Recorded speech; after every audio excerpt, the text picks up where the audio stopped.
Welcome to Numb Bills Fan Podcast, number 164.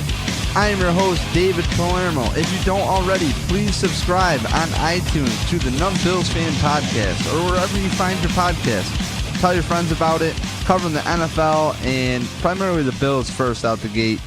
And as always, follow along on Twitter, Instagram, Facebook, and try to stay active on Reddit as well. Really like the Reddit platform. When I get some time, been doing a lot of work lately, and that leads me away from staring at computer screens and reading articles. But as far as podcasting with the Bills and audio, always check out Locked On Bills. You can't go wrong. Eric Turner at the head of it, really killing it with Aaron Quinn, Nate Geary, and Kevin Massare. And there's another dude, I always forget his name. My bad. But make sure you follow along also on Grandstand Sports Network. Get there, grandstandsportsnetwork.com. A lot of great sports podcasts. Say you want to find something new to subscribe to, flick it on. You might see something great or hear something great, like, say, Beyond the Blade, if you like the Sabres. Good Sabres podcast. Check that out as well. Also on the network. Lastly, brought to you by Punt Drunk Sports. Punt Drunk Sports is a podcast. Check it out. 3 comedians from LA, Jason Tebow, Ari Shafir, and Sam Tripoli. These guys are no jokes as far as comedians are concerned.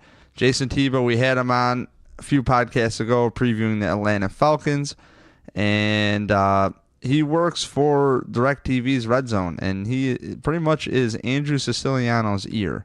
So that was a great podcast with him, and really a pleasure to have him come on the podcast. So thank you, Jason Tebow, for that. Also, Sam Tripoli has, a new album, I guess, coming out, so that should be cool. New comedy record. But check out his other podcast, Tinfoil Hat. Really interesting stuff. And as the title explains, it's really a comedic take on outside the box thinking, essentially. So check that out. And lastly, Ari Shafir. Love Ari Shafir. I would love to have Ari Shafir on the podcast. Probably my favorite comedian I've ever seen in my life. Hands down. And very personal, good dude. So Ari Shafir, shout out to him. Get on YouTube and type in "This Is Not Happening." If you've never seen these storytelling shows that he puts on, they're amazing. So shout out to Ari Shafir. He also has a Netflix special called Double Negative up on Netflix, and it's pretty rad. So 2 40-minute things all in one little package for you. So right now, I might have Kevin Massare come on the podcast today, but I had some thoughts to run through, and the Bills just came off of a loss. Just podcast with Adam Deacon, if you missed it, number 163, going over the Bills the Patriots coming into the Bills, and New Era Field. It was, Deacon and I went over the game, but there were some things that I personally didn't hammer on or even know. I was listening to an interview with Reuben Brown from today, and I didn't realize, and he was on the John Murphy show, and he said he was down on the side, or on the field, I think, and he saw the Patriots players, the Bills pretty much warmed up in a different spot. Well, it sounds like the Patriots players ran out of the locker room, out of the tunnel again, through the Bills sideline, acting like they didn't know where they were. That's 2 years in a row. Because remember Robert Blanton and Brissett, my memory was refreshed from last year during this conversation. So, and he was saying, how him and Biscuit, they talked, and they're like, yeah, Reuben and him talked, we want to deal with it. Great interview. I always listen to Reuben Brown on the John Murphy show every week. It's really insightful. He calls it how he sees it. I don't know what it is. Maybe he has plenty of money. I don't know, but he calls it how he sees it. And he's somebody I've really grabbed my point about the offensive line. And there's all this coach speak out there, and you have to use their coach speak against the coaches in a way. So if they say that football starts in the trenches, an example, gone over it many times, the offensive line play is, it's X, they're building, they're doing whatever, or coaches came in and didn't evaluate properly the coaches that should be coaching the talent at hand. I don't know what it is. But, Reuben Brown kind of turned me on to watching and paying attention to the offensive line is my overall point.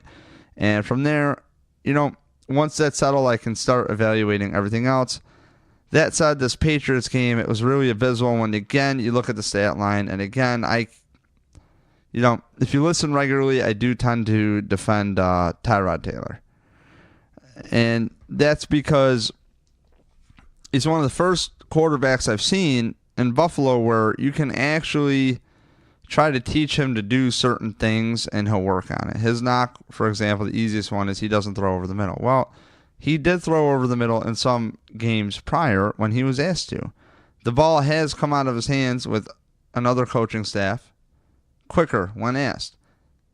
Then again, Tyrod Taylor holds onto the ball a lot. It's a totally different style of play for Nathan Peterman. And then Nathan somehow does not even play 3/4 of football. And there's still a bunch of people hammering the table about Nathan Peterman, and even people close to me. And I don't understand, because personally, I would rather get Brian Brohm off the couch and start Brian Brohm at 30-something years old. Yeah, Eric Wood's former quarterback in Louisville. I'd rather start him probably than Nathan Peterman. I'm not trying to disrespect the man, but I don't think Brian Brohm got a fair shot. And I am not even kidding, because that ball was out of his hands quick in preseason. So I would love to talk to a former player and find out what happened with Brian Brohm. What was his deal? Because that guy was touted to be a number one, early first-round pick if he didn't go back to school. And he went back to school his senior year, and then he was a second-round pick from the Packers. Word is, or at least from what I thought, was he didn't like being on the Packers because they already had Aaron Rodgers. But I think that was a year they didn't really know if Aaron Rodgers was totally solid or not. Because, all right, talking on my butthole. But, all right, so, yeah, I don't think Brian Brohm got a fair shot, okay? Nathan Peterman, he goes into the Patriots game, and he showed me that he learned nothing. Immediately slinging that ball around. Ball's immediately out. And I worry, okay, here's the update. Here's how this rolls into the Patriots game, rolls into the Colts, okay? Very simple. Tyrod Taylor has not practiced until Thursday. Tyrod Taylor practiced Thursday, which is today when I'm recording this, the week before the Indianapolis Colts game. And Tyrod only did individual work in practice. Joe Webb was also running behind Nathan Peterman, as Nathan Peterman took the number 1 reps. So there's a few ideas here. If Joe Webb is practicing, right, does that mean that Joe Webb is just running the scout team at quarterback? Or could that mean that it was floated, I've heard, that possibly Joe Webb is simulating Tyrod Taylor's reps to mimic the offense, right? If Tyrod Taylor was in, so that the line can get used to it, the other guy, I don't know what they're doing. But you kind of wonder, or is this just more development for Joe Webb to maybe open up the playbook even more? I don't know. Who knows? But if Nathan Peterman starts, it'll be interesting. And my point is for this whole thing that I'm trying to get to here is, believe it or not, I'm actually more open to Nathan Peterman playing if Tyrod Taylor's hurt, or seeing more Nathan Peterman than not. And the reason I say that is because I hate trying to defend under 100 yards passing. And at the same time, it makes me want to stick with Tyrod, because if people want to quote Bill Belichick, right? So you want to use coach speak, okay?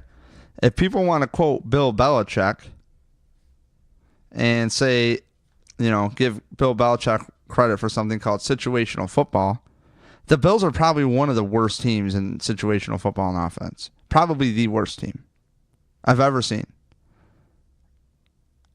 So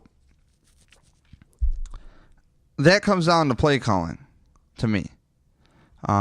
If you listen around, certain stations or certain shows, they talk, and I usually agree that they do not want to fire a coach. Why are we firing a coach with 12 games in? Maybe they have to do that for the people they work for. But I'm here to tell you, the reason after the season you relieve Rick Dennison of his duties is because I think McDermott gets a pass. I think McDermott really does get a pass. And here's why. Because McD checks off the boxes, all right? He checks off the boxes that are very good for representing your company. He seems smart. He's got a pedigree of hard work. I've talked many times what it takes to be a wrestler on this podcast, okay? And I was a shitty high school wrestler, like really bad. Like totally all a mental game.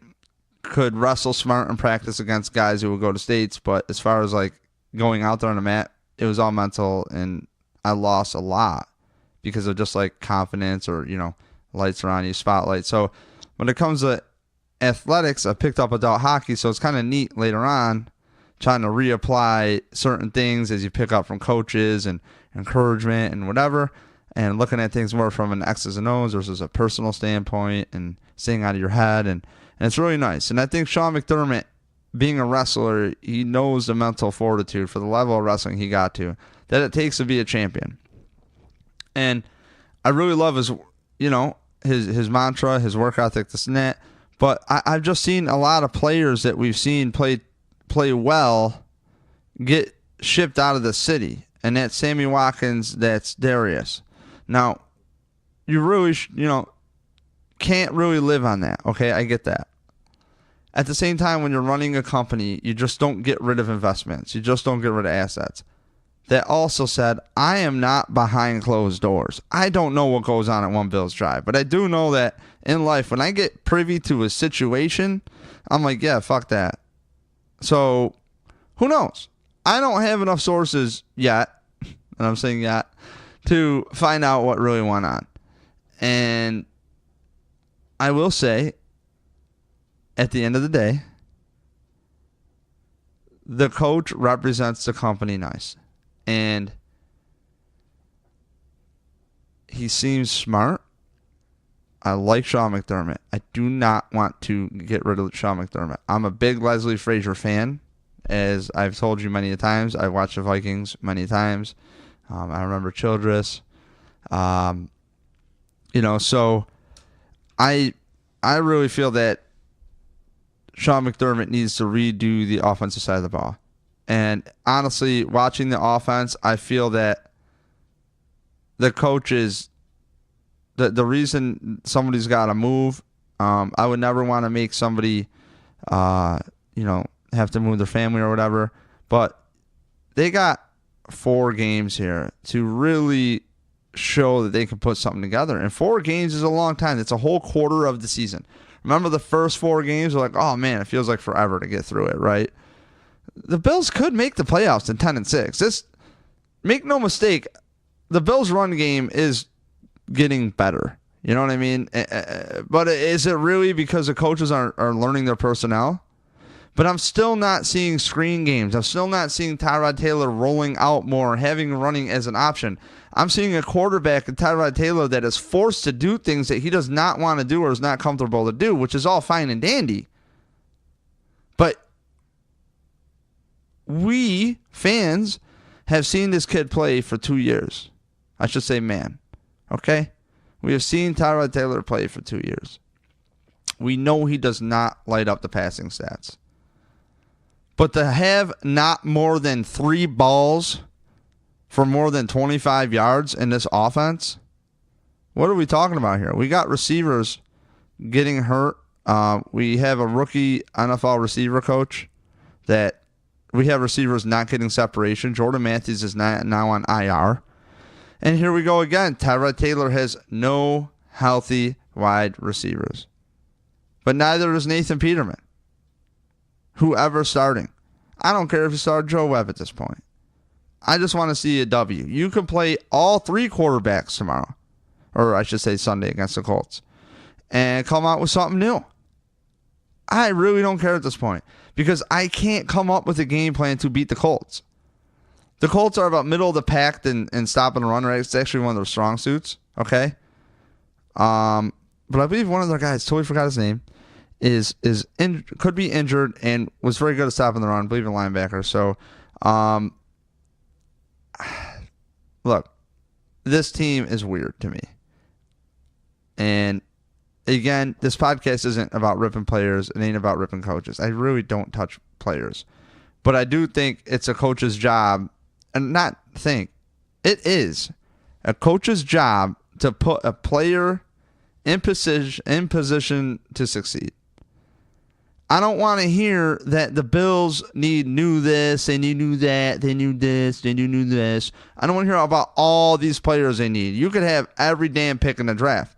As far as I'm concerned, these guys haven't showed me anything yet that they can draft players. So how am I going to give the keys, which we don't have a choice as Bills fans, to the GM and be like, hey, pick players? Well, we had to go into pedigree. We had to go trust people who put a lot of research into this. Okay, well, next thing. I don't trust Rick Dennison's offense.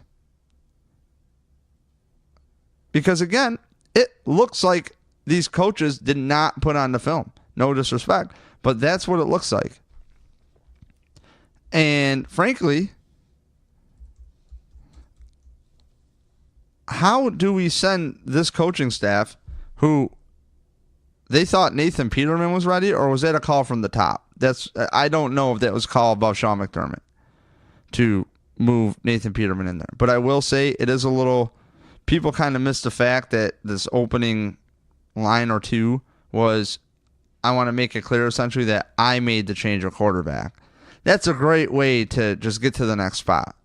But that's also a great way to make it so that maybe he didn't make the change. And he's very methodical. And he's very, insert whatever. But there doesn't seem to be a spot of urgency. The team caves. Now, look, offensively, this team is facing, the Bills are facing a bad Indianapolis Colts defense. And I really think they have every opportunity to put some points up through the air on the Colts. And in theory, this might sound weird, but we always say the Bills need to pass to open up the run, right? I think the Bills should run the ball. And one thing I'm worried about with Rick Dennison is he mentioned it. I don't know if he just says it off the cuff to give the media something to bite on, but he mentioned in I believe Monday, that he does script the first 15 plays. A few games ago, the Bills didn't get through more than 16 plays and a half. I think it was like 5 games ago. So, what are you saying? The team is not good at making halftime adjustments. It's like they go in there against the Patriots at halftime. All right, we're holding on. We're down by 6 points. And, yeah, just keep doing that. And the other team comes out of the locker room, makes adjustments, and then the Bills end up with no points in the second half. And, yeah, you could say they would have more if Tyrod didn't throw the ball, an interception. You could say maybe Nathan Peterman should have not thrown a fade ball. But that's what you do when it's a zero blitz like that. You got to get rid of the ball. And credit to Peterman for doing that. At the same time, you have, again, a Hall of Fame running back and LaShawn McCoy in the backfield. Why don't you spread them out in your spread offense you're running today? Like with no tight ends. And run the ball out of that. Can we do that? Where there's nobody attached to the line? You know what I mean? Can we try that? Can we try something different? You know what I mean? So it's like, you can look at the Indianapolis Colts up and down and think it's an easy win for the Bills. But I'm sorry. I am not giving any win to this Bills team until they can show what they can do. The Colts are a mess. Listen to the Locked On Bills preview. Okay, it's a crossover show with Kevin Massare and a guy from Stampede Blue. And his name is Matt Danley, or Danley, Danely. So Great podcast. Locked On Bills, number 63, the crossover preview show. Great stuff in there. You want to know about how Brissett's been doing. You want to know about also, defensively, how do they do? And they're good at stopping the run. And that's why I almost think that if Peterman started, it would kind of maybe rock the world a little bit, because the cornerbacks out there have a combined 4 starts, or maybe even 4 games between them. Something crazy, right? So if your cornerbacks are inexperienced, it doesn't mean that they're still in the NFL, okay? This is still an NFL team the Bills are playing.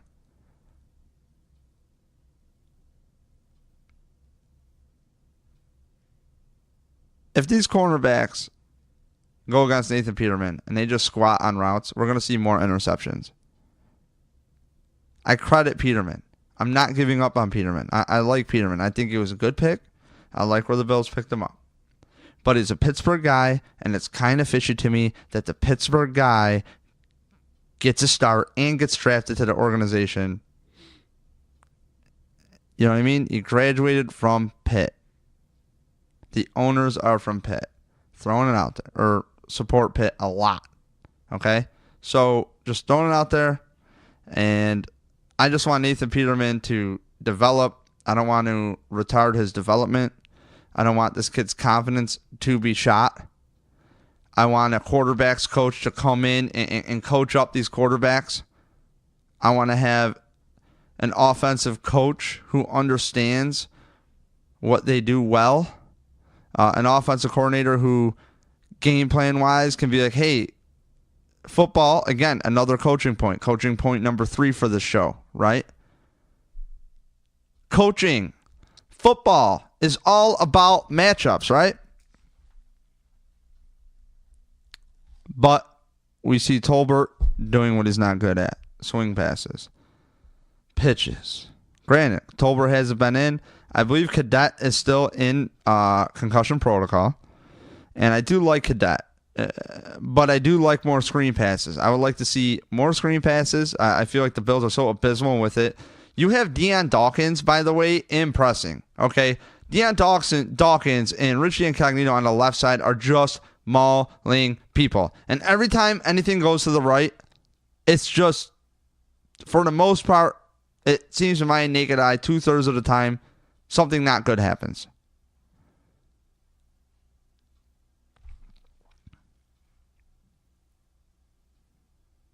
It's a game of mismatches, right? Let's do step 1. What do our players do well? Can you go through the plays and find out what our players do well? That's it. On offense. Like, if your first 15 plays are scripted because you want to see what they throw at you, that's great. But when you're getting 3 and outs, let's keep that creative offense we had going the first drive of the game against the Patriots for the whole game. That was great. That was a perfect offensive drive. And then the Bills just kind of sputter here and there. They didn't have as many 3 and outs. They've been slowly getting better. But we shouldn't be this far into the season without something to identify in the offense that can work. And there's individual players making plays here and there. There's flashes. But it's really unfair to a quarterback like Tyrod, I think, and Nathan Peterman, I think, to be inside of this organization and be really criticized when I don't think it's just them. I think it's a lot of players are doing things that are not tailored to their strengths. And maybe Nathan Peterman does well. You know what I mean? Maybe he does flourish in this system if Dennison stays around next year. I don't know. But I do know one thing. The Bills have 2 first-round picks next year, and there might be a couple teams at the top that might have an early pick. We don't know how it's going to fare out. I'm looking at the Colts. If the Colts can keep losing and they have Andrew Luck, you can either A, trade for injury-prone Andrew Luck, who some people think is overrated. At the same time, he doesn't have an offensive line in front of him, so what are you going to have? Oh, I don't know, a quarterback that just gets killed and throws picks. So you got that in Peterman. So you got Tyrod Taylor. Well, he holds on to the ball too long, and he doesn't get rid of it. Okay, everybody is a quarterback evaluator now. And yeah, you're right. He doesn't get rid of it. There are times where there's guys wide open, a wide open Nick O'Leary with so much feel like, dude, a little touch. I'm with you. That's why I said earlier, throwing Peterman, see what you think. Okay, I guess you could tell me on that because it's under 100 yards passing again for the Bills. Then again, LaShawn McCoy almost hits 100 yards running or rushing against the Pats. And no, we don't feed him the ball more. We don't let a guy get into space one-on-one with people. We don't let him. If you have Deion Dawkins and Richie Incognito on a screen, they are going to fuck shit up. I don't care if the Bills run like 12 of them in a game to LaShawn McCoy. Do something. Do something different. Put on the tape. I don't care if I got to talk to Eric and have him put on a highlight tape for me of the Bills' best plays the last 2 years with some of his personnel. Let's do it. Send it right to the top. I don't know what's got to happen, but I want to see in these last 4 games what the Bills can do well so we can build into next year. And I still want the Bills to make the playoffs. Make no mistake. I don't want a coach getting fired. I'm a very empathetic person. Anybody who doubts that, have a conversation with somebody who knows me and I'm trying to back me up. But I will try to say I try to have a heart. I don't want to see people lose their job. I'm a contractor myself. I lived through the fucking recession. It was really hard to, I beat myself up for years thinking it's all my fault that things are really hard and maybe I'm not doing a good job. But things happen. But a coach's job, I have certain techniques I use. I'm a drywall finisher. What that means, I take drywall mud, I spread it on the wall, I make it look beautiful. That's my job. I also sand a lot of drywall. I also contract drywall. So I'll call people, send them to places, and they'll hang board, and people are happy. I go finish it, and we make dreams happen. But I'll tell you what I'm not going to do. I'm not going to hire a roofer to go hang drywall. I'm not going to call a cider to come in and push mud off of a drywall knife. I'm not going to call a barber. Actually, that's way too far off. That's like saying having a basketball player come play football. I just want to put my guys in position to do shit, okay? And the shit they do well, let's do it. Get the ball in space. LaShawn McCoy. There's how many years? There's an Instagram page dedicated to McCoy highlights. Just LaShawn McCoy highlights. I would like to see some of those plays implemented where you look at the offensive line, what they're doing in Buffalo and Philly, and what LaShawn McCoy can do, which is just about anything. So, what's that mean? You got to create space. So how do you do that? You send out the goddamn hammer, Richie Incognito, with the young, bright Deion Dawkins coming up, and they just maul people. Maybe throw a tight end out there. Not Nick O'Leary. Throw Charles Clay on that side for a play. And one of the best blocking tight ends in the league. Believe it or not. I could be wrong, but that's what I've assumed the last few years when they talk about him. Complete tight end Charles Clay. Very underrated. Next thing you know, you work off that run. You work into your play action. And what are the Bills been very good at? Play action. What are the Bills very good at? Getting their quarterbacks like Tyrod on the move so he can have and find some passing lanes. Don't get too cute. That's it. That's all I want to see from the Bills in the next 4 games. Again, you want a really good preview. Looks like I'm not going to get Kevin on. I still might get him on tomorrow, which would be Friday or Saturday. So check it out with Kevin coming up. I hope, because I really want to talk about Tyrod and this whole... I know quarterback is kind of an overplayed topic, but I love giving my take, and I try to save quarterback for when I really want to talk about it. But I just want to say, like, to the Bills, I just want to see them put something consistent together. I believe in the players. I don't want to say I think the coaches are in over the head. No, not at all. I think they're overwhelmed. I think they've had some bad breaks. I don't think the front office has helped them trading away chemistry. Trading away a guy that on film and Marcel Darius, he deserves attention. Again, it's a game of mismatches. We can't live in the past. This is where we are. At the same time, these decisions are made. We're sports fans. We want to be great. And here the Patriots come into town. They run up our sideline. Nobody does a fucking thing about it. Gronkowski, nobody hits him. Nobody does shit. And then he's smiling going into the tunnel at the fans and laughing and all this and that. I mean, I'm sitting in the stadium. And I see somebody touch Trey White out of bounds. I'm like, oh, okay. Good pick, whatever. He's just sitting there. I didn't think anything of it. And then I see, like, I was like, was that just number 87 just, like, kind of running over there and falling on him? I'm like, what? What is this? And then replays started happening. It's like, what? And it's like, when you get home and you're seeing the video of Gronk and you just see his eyes get big and he, like, takes a few steps and just drops the hammer of dawn. Like, he definitely has a wrestling career after. He's got to do something with the raging, right? And don't get me wrong, like, I would love to party with Gronk. I would have a good fucking time. And I've done a lot of really dumb shit. But that, it's pretty dumb. And I've done some really dumb shit. And I can't say I haven't done dumber. I've definitely done some really dumb shit. But, dude, to only get a 1-game suspension on that is incredible. Because now Trey White, you have potentially maybe have gotten somebody murdered in Trey White's future, if you really think about that. If you think about what CTE is, if you think about what concussions are, if you think about that, you can get concussions riding a damn jet ski. You can get a headache. Your brain is just moving around in this fluid. And it's like putting a ball in a glass with water and just having it kind of tight. You know, not a bunch of movement. What's going to happen? It's like being in a car and getting in a car accident. It's like everything flies forward, right? If you hit something, if you hit a wall. Okay, well, that's your brain. And for these concussions to be taken lightly and for the league not to hammer down on Gronk and for him to get the same suspension initially as Juju there from the Steelers, taking out Burfict, which was totally deserved, but with a clean play, and he gets the same suspension as Gronk, that's bullshit. I'm sick of this Patriots crap. The Bills need to go into Foxboro and just really just knock the fuck out of them. They got to send a message. Year in and year out, the Patriots just straight up bully the Bills. Year in and year out.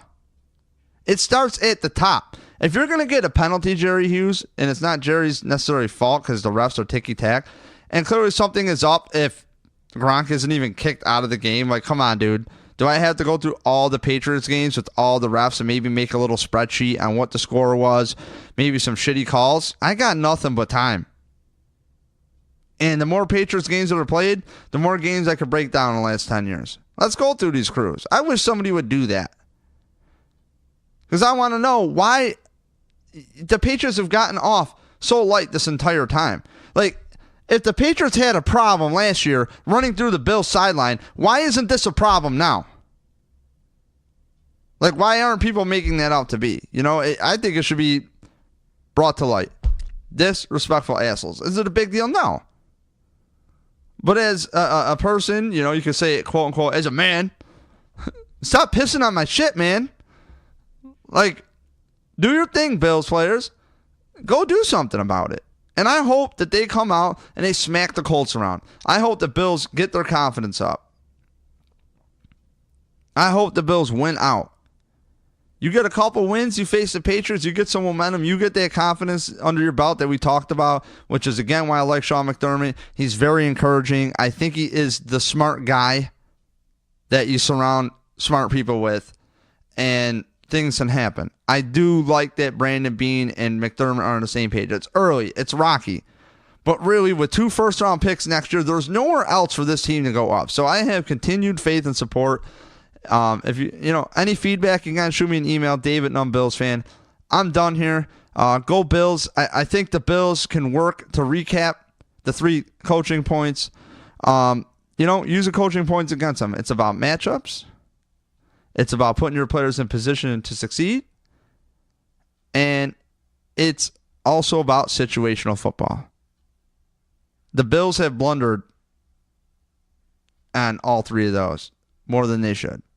That said, again, it's a rookie coaching staff. Or it's a rookie head coach, I should say. but he's got good pieces around him. And you're in luck because Carolina has had some good drafts. So, go Bills. Again, thank you for listening. Maybe another podcast coming up. I'm your host, David Palermo, numbbillsfan.com. Please subscribe. Leave a review on iTunes of some sort if you would like. And also, if you'd like to pick up a shirt and soon to be listed, Bills, apparently all my listings for my Bills stuff, by the way, on my Etsy store went down. And I'm looking at my room right now with all these knickknacks. I got like Bills flag, Bills glasses, all this crap I've hoarded. Because, you think you're going to make like some memorabilia room, and no, I'm not. So, since this podcast costs me money, I guess I might as well sell stuff that other people can have. And, so if you want to, hit Etsy up, buy a shirt, limited size available. I think XL is definitely sold out. But if you're really fat, I got some 3Xs. Or if you just want to, snuggle up with yourself, you want a 3X, I got one left, I think. Got some smalls. Got a lot of smalls and mediums. I'll cut you a deal, cuzzy. Just hit me up. So, anyways, numbbillsfan.com, numbbillsfan everywhere. So, Instagram, Twitter, Facebook. I love doing Instagram. Keep up with Drunk Dean. See what he's up to. Usually do video on my way to the game or during game day. Try to throw a couple funny things up during the week. And just have fun with it. So, if you love Instagram, I love Instagram. That's my favorite platform. Because it's pictures, I don't got to think. And that said, shout out to Grandstand Sports Network, Locked On Bills podcast, cover1.net, and as always, Punch Drunk Sports. Love those guys. Punch Drunk Sports, disciples pretty much of the Joe Rogan podcast. Joe Rogan podcast changed my life. Without that, this podcast wouldn't be here, because before Joe Rogan podcast, when I was listening, I think Burt Kreischer was my first one. First time Burt was on, it was like early hundreds. I was like, this is crazy. What is this? And then I heard Joey Diaz and my mind was blown. And then I got to have good conversations. If you like good podcasts and audio and don't listen to Joe Rogan, man, really check it out. Really good organic conversations where, a lot of people tell me, man, you need formats. You need formats. You need to have, and it's like, whoa. The way we've been listening, most of us, to radio our whole life is, you have to have like a little dumb commercial that ruins a conversation. You have to have a dumb little thing to ruin whatever. I don't really like that. I like to have flow. I don't like disorganization, but I like to have a good conversation. And even if that means talking to myself for 37 minutes and 45 seconds. So check out Joe Rogan Experience podcast. Really awesome. I can't say it enough. It's changed my life. It's changed my perspective. If you've had the same friends, especially the same job for like 20 years, 10 years, 5 years, you feel like maybe your life is kind of fucked. Maybe you have bad luck. Maybe try to change your perspective. And I've had to do this a few times in my life. If you've been following along, I've had a pretty hell of a life year. So, but things are looking up. And by the way, I'll be going to the Thurman Thomas charity event Friday with my girlfriend. So that should be fun. And made a little donation to them. So hopefully, I guess it's the first time doing a donation that has to do with kids. And it's Friday, December 8th, which is tomorrow. So if you're listening to this now. So it goes from 5:30 to 8:30, 500 Seneca Street, Hydraulic Loss to Atrium in Buffalo, 14204. And it is called the Thurman Thomas Family Foundation First Holiday Bash. And it sounds fun. There's going to be some good people there like LaShawn McCoy, there's going to be Jim Kelly, some other regulars, Thurman staple people. I'm really excited. I don't know what the hell I'm supposed to wear. I know it sounds stupid, but, I'm going to the Nutcracker tonight. I know, I'm kind of classy today. Going to the Nutcracker, condition my hair, and tomorrow I'll be at the charity event, looking forward to it to see like what the hell goes on here. Do people rage? People tell jokes? Or is it just like a kids event? Is there a bounce house? Either way, I'll be there with some toys to donate to the kids. And so again, shout out to that event. And I guess it's Patty Thomas's first event from what I heard from Thurman Thomas on the John Murphy show this week, setting up, and she killed it. So good for her. And I'm really looking forward to tomorrow, Friday 5:30, the Thurman Thomas Family Foundation First Holiday Bash at the Atrium. So I'll be heading that way to local music stores and pawn shops and thrift shops tomorrow. So take care. It's been fun. Numb Bills fan everywhere. Love you more. I'm your host, David Palermo.